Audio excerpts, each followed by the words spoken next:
14ই ফেব্রুয়ারি Valentine day, পশ্চিমা থেকে আমদানি করা নষ্টামি সব দে, বিলীন করে দে, বিলুপ্ত করে দে। হে যুবক, তুমি হয়ে উৎসুক করোনা পাপাচার, মুসলিম হয়ে কেন তুমি হবে ইহুদির মতো? আল কুরআনের পথে চলি, ইহুদি খ্রিস্টানদের কালচার বর্জন করি। হারাম হারাম হারাম। 14ই ফেব্রুয়ারি পালন করা হারাম।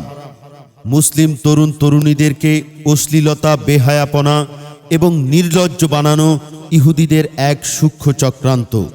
হে তরুণ তরুণী, এসব ভ্রান্ত পথ ছাড়ি, এক আল্লাহ ও রাসূলের পথ ধরি। যুবক যুবতীদের চরিত্র হরণের অন্যতম ফাঁদ হচ্ছে এই 14ই ফেব্রুয়ারি।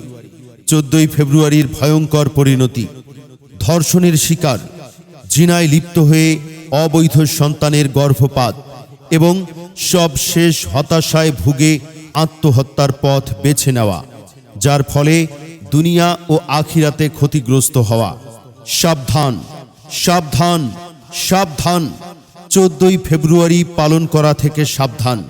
প্রচারে সচেতন মুসলিম সমাজ। এই দেশে জানাকে ভালোবাসা বলে, কেউ এর প্রতিবাদ করে না।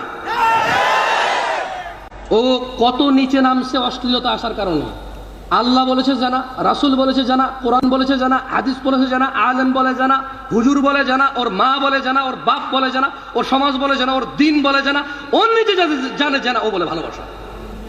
ও বলে কি ভালোবাসা? বিয়ে করে না, এটা নাকি ভালোবাসা? তাহলে জানা কোনটা?